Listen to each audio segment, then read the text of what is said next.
Hey, good morning, good afternoon, everybody. Thank you so much for joining us today. Welcome to day 2 of Communities in Focus Summit.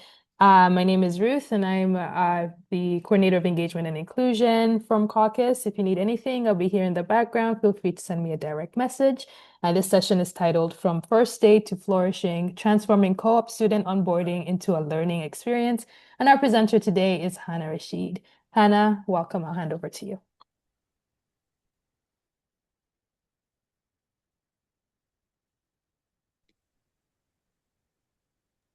Forgot to unmute myself. Welcome everyone. My name is Hannah Rashid. My pronouns are she, her. I coordinate student success programming here at the Arts and Science Co-op program at the University of Toronto Scarborough. I'm thrilled to be here at my first CACUSS Communities in Focus Summit. Before I continue, I want to make sure my presentation pace and tone is easy to follow for everyone in the audience. Please give a thumbs up if you can, so I know this is okay moving forwards. That's good.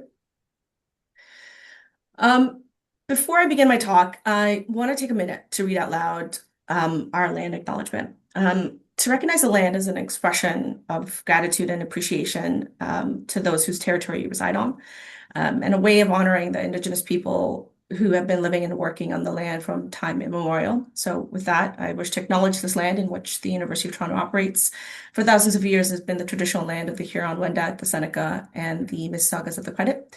Today, this meeting place is still the home to many Indigenous people from across Turtle Island, and we are grateful to have the opportunity to work on this land. As an immigrant settler, I feel an immense personal and professional responsibility to learn the long-standing history that has brought me to reside on this land and to seek to understand my place within that history. I am grateful to work and live off this land that for thousands of years was sustained and nurtured by the people who still live here. So when I first started supervising student staff, onboarding felt like a marathon of policies and checklists. I know, fun, right? In this session, I'll share how I flipped that script with a learner-centered approach that made training feel more meaningful, that inclusive and confidence boosting. You'll see a real co-op onboarding example, the wins, the missteps, and everything in between that shape this evolving framework. And spoiler, endless amount of coffee helped. So I want to thank Big Coffee, and if Big Coffee is looking for promoters, sign me up. So it's a bit of a jam-packed session today, but I'm hoping to start things off with a quick icebreaker activity. I'll go over some terms used in the presentation and use it interchangeably often. And I'll talk about my problems. I thought starting light would be great. Let's start with some problems. But learning as we go along through storytelling of a first-time co-op supervisor and what that experience was like for me. I'll go over some of the challenges I experienced on my own onboarding as I transitioned to my new role. And then discovery, hey, no one size fits all when it comes to onboarding, and you kind of have to sort of make it up as you go. And then how Bauer's 4Cs of onboarding framework helped form the structure of the plan that I use currently. And also just kind of take a sidestep and explore how are student staff unique in post-secondary spaces. We'll take a look at 3 student development theories that I used in my own co-op onboarding plan to help me shape the plan that I've created so far. And we'll take a look at the identity-centered framework that I use to then make a concrete plan that I'll show a sample of. And you can take a look at how I moved through the different phases as I onboarded, trained, and exited my co-op student. I'll also guide you through resources and some toolkits that are for student affairs practitioners designed by folks who have experts in experiential learning. And then I'm hoping to hear and learn more about in your institutions what folks go through with onboarding student staff. So we'll do some breakout group discussions. Maybe if I have time, to pop in and kind of hear some of the conversations going on. But I'd really love to learn more about what folks experience as they onboard student staff at their institutions. And then I'll just end with some closing thoughts and then leave it open for if there's time for questions. If not, let's connect and we can get questions later. So let's launch the first polling question. And I think I'm gonna have to break out of yep, I do.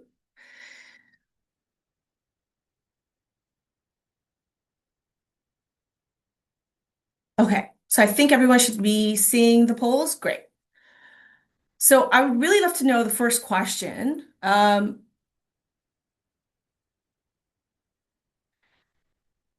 Yes or no, I supervise student staff, such as work study, co-op, part-time, casual, interns, volunteers. Okay, lots of good mix there.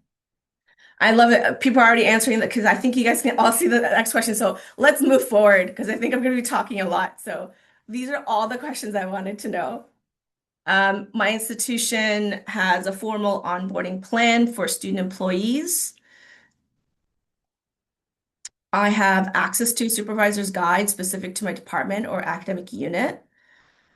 Overwhelmingly, and unfortunately not surprisingly, no. A blueprint on how to map out trainees onboarding would make my work life much easier. 100%. It looks like 80% at least of us agree. And I'm aware of institutional training and resources for mid-career supervisors. I think that's everyone in the call today. So I'm going to end the poll. And it looks like leaning more on the no side for folks, for student affairs practitioner, that awareness of there's formal onboarding plans that are in place at their institutions. It's a really interesting mix to see. So I'll share the results and you can take a look at how we all sort of spread out across some of the answers. Question one, a lot of folks answered, yes, I supervise. Some folks, no. And really interesting to see for question two, that you actually, majority of people don't have formal onboarding plans. That is unfortunately the case that I've encountered as well in my own, navigating my own career journey here at post-secondary.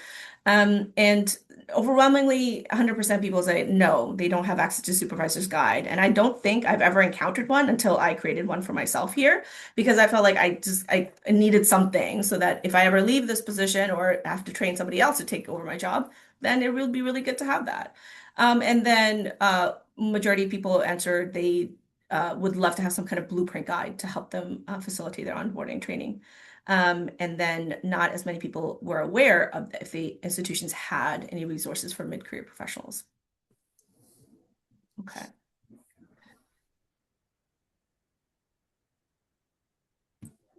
Moving on, so thank you so much for sharing.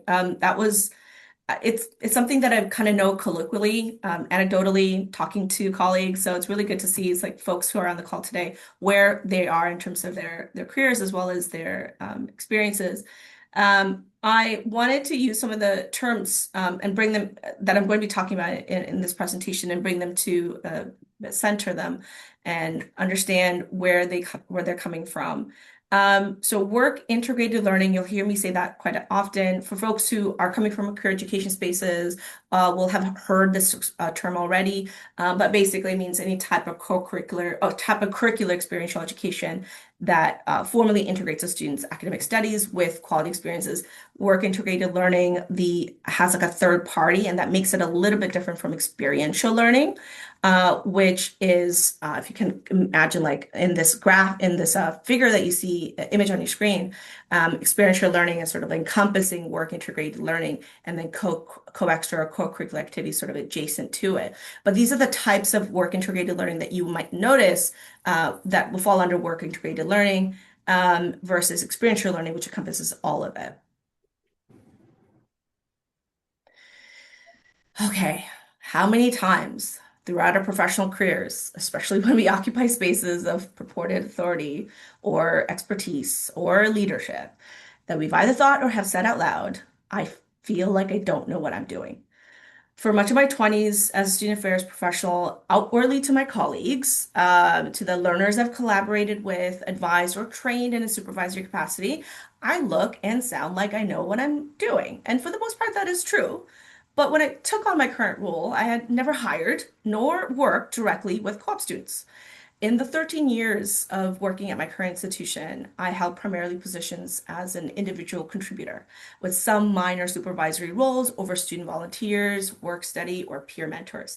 I just never gotten an opportunity to lead teams. And I also should say I took time away from work to have children in my late 20s and 30s during what could have been key times of professional career growth.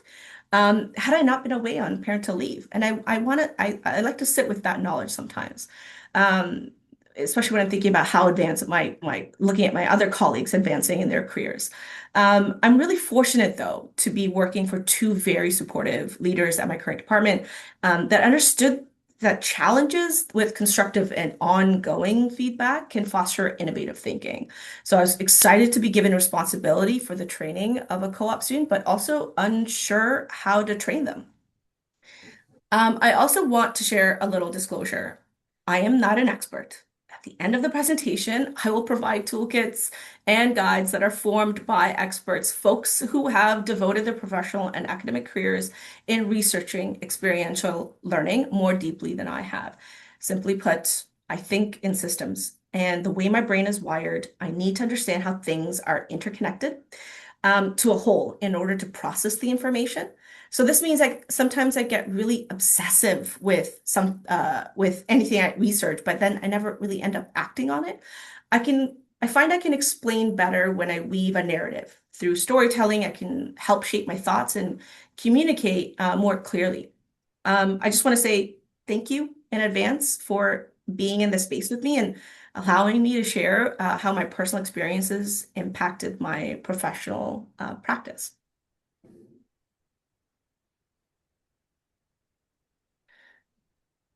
So I've thrown up all the challenges on the board, but I'll tell you a little bit about the stories behind these challenges because I think that's where, when we get into the granular of it, that's where it gets a little bit spicy. So co-op contracts can be strictly defined, at least that it is in my institution, with set terms that has to be defined within work integrated learning. And I knew that the positions that I would hire for my supporting my team would always be cyclical, which meant hiring, onboarding, and exiting a co-op student every 4 to 8 months. This intimidated me. Having coordinated the program for only 4 months prior, so I joined in January 2025, within less than 4 months, I had to hire my first co-op student. I know I was tasked with being responsible for the learning experiences of one of my own students in the program that I'm managing. So the weight of this felt very heavy, and I didn't want to get it wrong, but I knew that I had to figure it out for myself. So I did what a lot of us would do. I asked my colleagues for resources. Then I Googled it. And then what is becoming more prominent and prevalent in our profession is I asked ChatGPT and Copilot. So the former two, asking my colleagues and Googling it, the former two avenues gave me great guidance, but I wasn't given sort of a specific internal onboarding plan. And in the case of generative AI, information was created with questionable validity and no sources to authenticate. So I knew I had to adapt pieces from different resources and craft into something that made sense for me and for what I envisioned the learning that would take place for my co-op student. The more exposure I had coordinating the co-op program, the more I began to learn that onboarding was more than just tasks and checklists. It was about building reciprocal trust between myself and the co-op student. So offering clarity on their role and how it contributes to larger goals and initiatives, and hopefully facilitate that growth as working professionals. The framework that I will share later is one born mostly of my own lived experience. I was fortunate that my co-op student was all in and was enthusiastic about co-creating goals. I also received great feedback from my leadership team. I built in more reflection points, learning from their feedback given along the way, and measured the effectiveness or sometimes lack thereof from their direct input. I just wanted to pause here really quickly and just sort of open it up to folks on the call to see if any of the challenges that I posted on the screen here do does that resonate with folks? It seems familiar. If you can give me a thumbs up or you can unmute yourself if that's okay, and feeling brave to share one or some or all of them. Okay. I'm unmuted.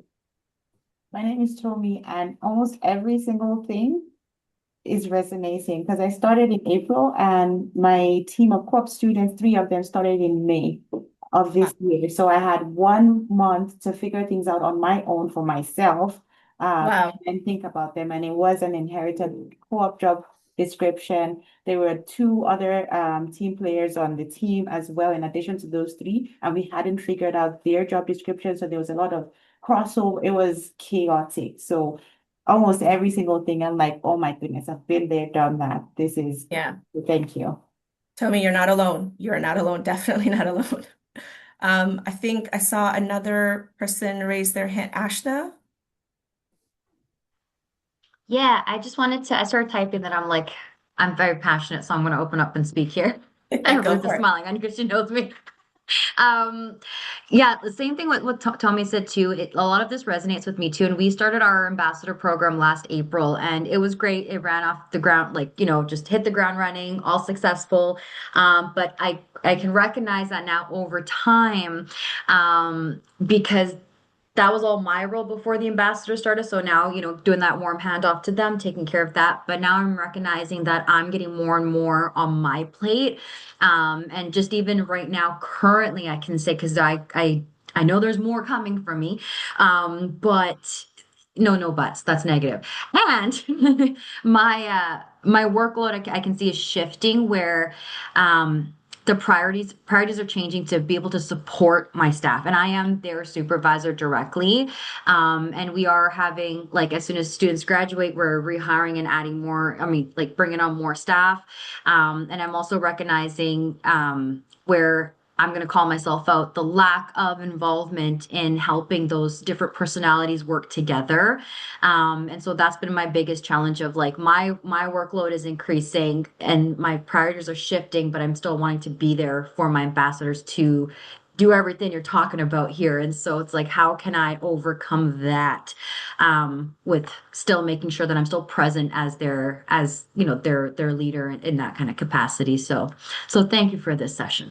Yeah, no, I mean, thank you for sharing. A lot of it, I think, it takes a lot of courage to actually say, yeah, I struggled. This was hard. And I think we should also remind ourselves to give ourselves some grace, and the fact that recognizing how much of our capacity can we really challenge here, and do we want to do that? And that requires learning from what had happened, and then living with the ashes of what had happened, and then kind of realizing, okay, what can I do intentionally moving forward? Is it okay to let go of some of these things that I know that will help build capacity for when I return back into a healthier state, right? So thank you so much for sharing that, for Tomi and Ashna. Just being cognizant of time, I do want to move on to the next slide, but I really love this conversation. I want to keep it going for the breakout sessions for later. Okay. And I do talk a lot as well, so I have to be aware of how much I talk. Okay, so moving on to, like, talking about what actually what I actually found during this research process. So from the research I was able to find at the time, to help develop some sort of training plan, I was searching for something, I'm not gonna lie, easy and adaptable. I was still training myself. But what I found were primarily compliance focused, or transaction based. The guides I read through offered onboarding, design around policies and procedures, checklists, and to-do lists. And oops, sorry. Let's go back. Okay. Sorry. And the traditional onboarding can often feel transactional. So focusing on what students need to know and not how they best acquire that knowledge. So at my own institution, onboarding practices are split between the divisional unit, the institution's human resources that focus on compliance checklists, such as workplace health and safety and so forth, internal bias training, and the department who manages more of the process and procedure and policy compliance. How this onboarding process is managed within each department is harder to measure because I don't have institutional data to pull from. In our discussions later, I would love to hear from all of you how student onboarding works at your respective institutions. At the time, I was also entering the experiential learning space and thus not very familiar with resources that could help guide me. Disclosure, I moved from adjudicating academic misconduct cases to student services programming. So I had done it years earlier, took a break, focused on academic integrity, and then moved in here. And I was like, where am I? I'm swimming in very deep waters I don't know. So I leaned into what I did know. I leaned into more outcomes and learning objectives creation. So what did I want my co-op student to learn from their role about themselves and how it aligned with their larger career goals? I wanted to emphasize the co-creation of knowledge within the onboarding process and not miss developmental opportunities for my co-op student. And that was my way in. I figured it out. I understood student development theories, perhaps not as familiar with onboarding practices, but I understood how to help students. And I leaned into that knowledge. I determined that onboarding was a chance to build a student's confidence, foster belonging, and set the tone for development. I had the tools to do this. I just needed to dive deeper into research-informed theories that could help me understand the psychosocial educational opportunities of an onboarding process for a student staff. So folks who are in career education spaces likely have heard of this. This is the 4 C's of onboarding framework. Dr. Talia Bauer, who's a management professor and onboarding researcher, developed the 4 C's of onboarding framework, the compliance, clarification, culture, and connection in 2010. And when I'll admit it, when I kept Googling how to onboard student, this kept coming up. So I looked into it a little bit deeper. My personal experience with onboarding plans, or sometimes lack thereof, within post-secondary institutions, I found focus too much on compliance at the expense of the other 3 C's, so clarification, culture, and connection. So this training practice, according to Bauer, though, can result in information overload and disengagement, lack of role clarity, disconnected from the institutional culture, weak social connections, and reduced productivity. I know folks are probably typing in the chat. I have my screen kind of muted a little bit, so I won't be able to see. But at some point, I'll pause, ask more questions, and then see what folks are talking about. So I use Bauer's onboarding as a skeleton so that I could flank what the start and ends would be, right? What did I want them to have in those short 4 months? But then I wanted to map out their learning journey within that skeleton frame, especially if they're here on a finite time frame, such as co-op work study or internships. At the time, I was also conducting a project mapping out identity development milestones for students in my program as a part of a retention strategy project. So development theories was already sort of on the brain, and so it just felt easier to do that. Onboarding is one of the first and most influential environments students, staff encounter. It is a microcosm of the student experience within post-secondary environment. That is, and if you think about it, it's at once familiar to them because sometimes they're in the same academic environment, sometimes even a familiar campus building, but flanked with the unfamiliar, right? They're getting access to systems and processes, maybe policies and procedures, pulling the curtains back a little bit, so to speak, that would be unfamiliar to them. So how does it affect their identity as a student and a working profession, getting all this level of access, this knowledge? So it's really interested in that as well. So applying a theoretical framework into practice can help us think deeply about the points on their development map while they're doing the job. And I wanted to kind of explore that a bit further. So how are student staff unique in post-secondary spaces?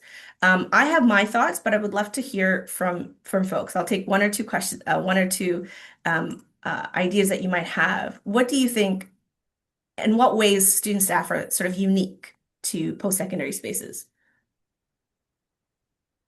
I think I see Becky. Hi, thank you for this lovely presentation so far. I think that student staff are unique in post-secondary spaces. Specifically, I work with in the student experience office at Memorial University, and all our staff, other than myself and my team lead, and there are others in our office, but they're not directly associated with the students, but it's us who are in charge of them. And I find that what makes them more unique within the office is that they give us those different perspectives because they see things from a different light, especially when you're working with different age groups too. For example, when I started in the role, there were people that I work with that I still work with that are 10 to 20 years older than me. So we see things differently. And it's not a negative thing either. It is a positive thing because everything is changing in this world, especially with the new students coming in. They're part of the digital age. And our students that are currently seniors are more have more knowledge and information on how to work with those students. So they bring that unique perspective to the office and everything that they do, especially when it comes to planning programming and work and planning events for new students. They know exactly what to do to get them in the doors because they have that lived experience.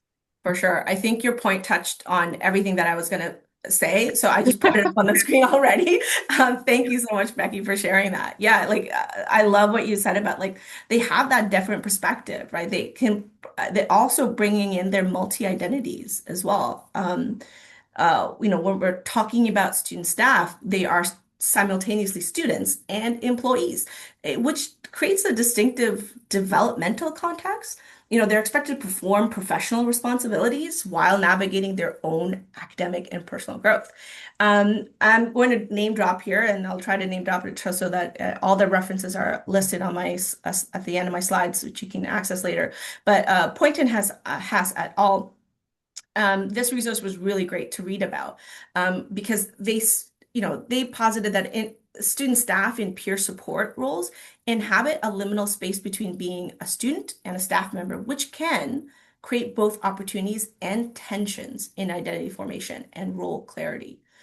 So I wanted to be cognizant of that as I was creating my onboarding plan. How much of the curtain do I wanted to pull behind, and how much of identity shifts are going to be happening while they're working for me. Students and student staff roles are also what I call high impact practices within experiential learning in very low risk environments. And what do I mean by that? So Voisin et al. Found in their research found that academic support environments, like where we work, many provides students opportunities for what they call inactive mastery of a skill with immediate feedback in a low risk learning environment, which significantly boosts confidence and reduces anxiety. So these roles are ideal for applying a theory that we'll look at later is Kolb's experiential learning cycle, as they involve concrete experiences, reflection, and active experimentation. Student staff are also act as cultural intermediaries, shaping peer experiences. Punita Lum, one of my U of T colleagues, wrote a brilliant article in University Affairs, and in it she argues that student staff collaborations in corporate spaces can decenter whiteness and foster inclusive practices, especially when student staff are empowered to co-create programming and support underrepresented peers. Finally, student staff roles offer institutions a chance to apply student development theory in practice, where literally my presentation is all about how I learned what I learned and then enacted to see how it worked, to see it act in real life. So how did student development theories help me with co-op student staff training? Well, they helped me move from intuition, which is often formed in part by our own lived experiences, which is nothing wrong with that, but from as student services practitioners, but also from our own journeys navigating post-secondary education spaces. And it helped me move from intuition to intention, so learning by design. Student affairs professionals often rely on instinct and empathy when supporting students. While this is valuable, right, this intuitive approach can lack consistency and developmental grounding. So student development theory transforms these instincts into intentional evidence-based practices. So I've listed here some of the theories that I was reading about or had in my head as I was thinking about how to create this developmental map. I also just wanted to kind of point out one thing that, feel free to read this on your own time, but I wanted to also look at how theory, when we use it in practice, especially in inclusive practices, can disrupt the colonial legacies of the Western post-secondary spaces that we occupy, right? Um, and uh, and it's important to center that in our discussions when we are talking about how to create intentional programming. So the three theories that I sort of landed on were Chickering and Reiser's 7 vectors, Alexander Austin's involvement theory, and David Kolb's experiential learning cycle. Student affairs is really funny. I put this quote for Chickering up on screen here. Chickering stated that student affairs professionals as an audience were not in my mind at all. So when he wrote Education Identity, which is his monumental and influential book, back in, I think it was in 1969. Didn't really think of student affairs practitioner, but it was a happy sort of creation out of that, filled a vacuum that as practitioners we needed. So start understanding how we support our students better, right? And we wanted to know that. So Chickering first developed and published his book, Education and Identity, in 1969, detailing the theory of psychosocial identity, psychosocial development of college students. And he identified together with Linda Reiser, he revised his theory by incorporating new research to figure out how did environment influence identity formation in students, and he identified 7 vectors in which students would be moving in and out of and moving through. I did have a video to play to kind of discuss Kolb's experiential learning cycle. I'm also just cognizant of time, how little time we might have, and I would really love to just have conversations around this. So I'll put the video here for folks to see at their own time, but I'll give a short blurb of what Kolb is talking about when they're talking about experiential learning cycle. But please feel free to look at the video in your time and to understand the points that I'll talk about right now. So the experiential learning theory explains how people learn through experience, emphasizing that learning is lifelong and applicable to all settings for growth and change. So David Kolb posited that the way people learn is moving through stages: experiencing, which is like concrete experience; reflecting, reflective observation; thinking, which is sort of like abstract conceptualization; and acting, which is active experimentation, which together create deep learning when all are engaged. And this learning is an iterative process, meaning once we've mastered a skill or mastered a learning of a particular area, it leads the way to through further learning, and we go through this cycle of experiencing, reflecting, thinking, and acting over and over again. So there's lots to know about Austin's involvement theory, but the core idea is that students learn by becoming involved in meaningful educational engagement, which in turn stimulates increasing cognitive complexity and leads to learning and development.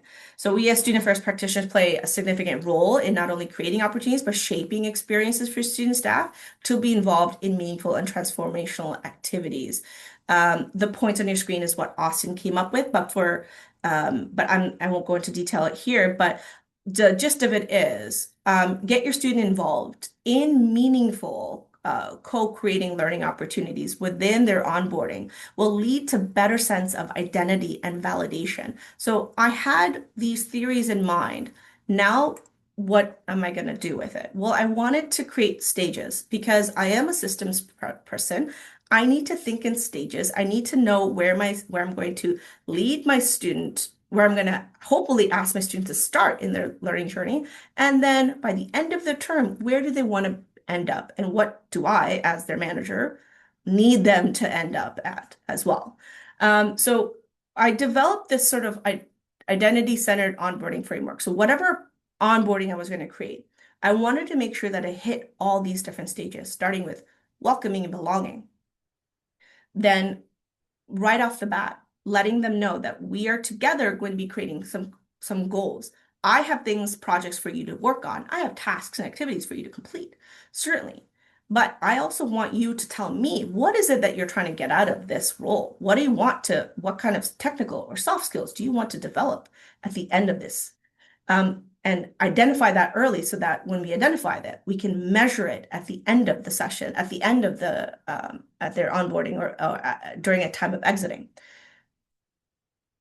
I wanted to make sure that there's always going to be structured reflection scattered throughout, not too much. There was a lofty idea that I had of maybe I'll integrate journaling, and that was met with swift, I don't have time for this, Hannah. I have to work on this project that you asked me to work on.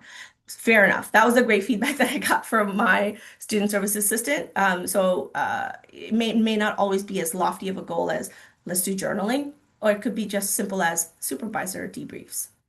And then making sure they know that they're not sort of like a guinea pig in experimentation. We're acting theory to practice, and we're enacting it and embodying it. So that means letting the student know that you are part of this journey with me as I'm learning, and what the theories that I'm using, what are your opinions on it? How do you think it's going to be going? So I wanted to be upfront with them and how my plan to integrate the theory. And then all moving to the stages, going from active experimentation, right? Looking at Kolb, where they're actually going to be doing stuff. Alexander Austin also believed that students' involvement in meaningful activities, so the psychological and physical activities that they actually work on, creates that sense of meaning and identity formation and leads to validation later. I also wanted to make sure that my student was understanding that they belonged in a community. I needed to define what that community was going to be in the first place. And if I didn't know what that community was, then let's create a community together, a community of hyper-local community of just you and me. That's it. And that's okay too. And then always incorporating feedback as I do the exit interviews with my co-op students so that they know as they transition to looking for their next job, for their next co-op or work opportunity, they have concrete skills that they've developed that they can actually say, this is what I can put on my resume, but also here's what I can show you. So this is a sample of my co-op onboarding plan. It's designed specifically with the co-op program that I help coordinate. So this is an important distinction to make because I am not an expert in onboarding, but I do understand how to map out student journeys using identity development theories. I was able to create this detailed onboarding plan because I know all the ins and outs of my campus's co-op program, and so do you. So for your respective programs. And more significantly, I can access the resources, i.e. people and tools to help me make it. I have informational privilege, and that is something I don't take lightly.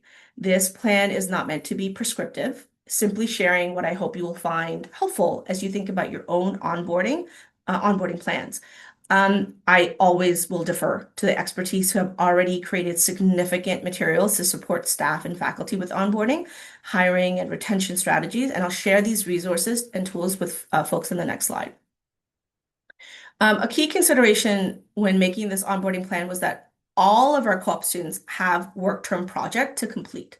That's already built into the curriculum of their work term course. So I wanted to leverage that by connecting their work term assignment, so what they have to complete as part of their academic component of their work term course, with a practical output in the form of a capstone project.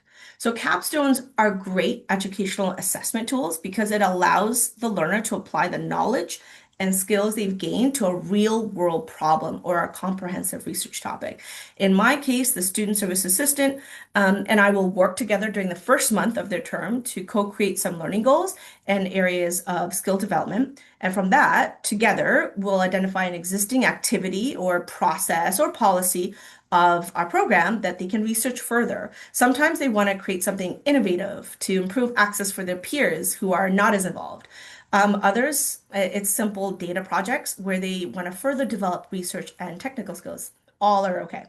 So my onboarding plan spans about 16 to 32 weeks, so 4 to 8 months, depending on the co-op term length, and is broken down into 4 main phases, starting with pre-onboarding, onboarding, midpoint, and exit reflection. So as promised, here's some resources and toolkits that I wanted to share with folks. The first one here, the hiring and engaging one, it's an employer toolkit focusing on hiring, onboarding, and retention, engagement of students through the lens of equity, diversity, inclusion, and accessibility in post-secondary institutions. There are toolkits available for faculty, staff, and students. So if you have a student that you're training, there are modules, standalone modules that they can self guide to learn about professionalism in the workplace. So I think it's a fantastic resource that you can guide your students to, your faculty members, or other staff members if they have questions about how to onboard or train a student staff member. The second link connects to the Higher Education Quality Council of Ontario's Comprehensive Will Guide. It is a dense material, so grab yourself a big pot of coffee or tea. It is thick to get through, but I think worth it if you spend the time to just kind of look through some of the recommendations and an overview of experiential learning or work integrated learning in Ontario. And the third link will direct folks to CWIL Canada. That's the Cooperative Education and Work Integrated Learning Canada's Employer and Community Partners Toolkit, focusing more on will placement, so co-op work study stuff. And majority of the information in this toolkit is publicly accessible. So I'm going to take a break from talking. I don't know how much time we have left, and I apologize if we don't, but I think we don't have enough folks, if I'm correct, to do separate session breakout rooms. Is that right, Ruth? Maybe we can do one large session. We can do one large session because we only have 2 minutes left. Okay. Maybe what I'll do is I'll post the questions up here for folks to see. And if they want to share any of the answers from what they see on the screen, if anyone feels brave enough to share, for any of the questions that resonate with them.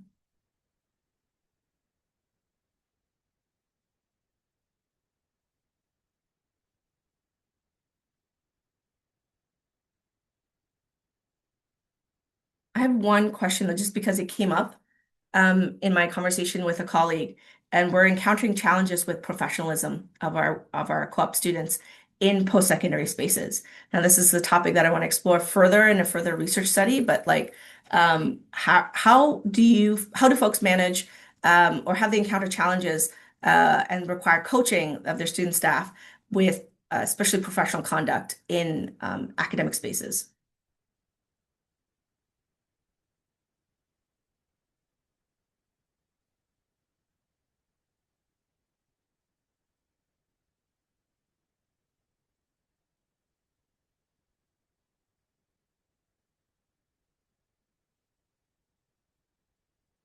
I think we're all probably tired out, so I'm going to take that as a cue to end it. Let's just, yeah. Okay. Okay, so I'll say thank you very much. Sorry, I ran out of time. I do love talking about this topic. If you wanted to connect with me after, please do so. Find me on LinkedIn or email me directly. My email's on the screen. I really thought a lot about my own journey in student affairs practice, and so I just wanted to leave you with the final thought. You don't have to know everything, but you do have to know something, and whatever that something is, make sure you know where to find it if you need it. Thank you. Thank you so much, Hannah, for such a great informative session. And thank you, everybody, for joining us today. That concludes day 2 of the Communities in Focus Summit. We hope to see you tomorrow at noon Eastern. Enjoy the rest of your day.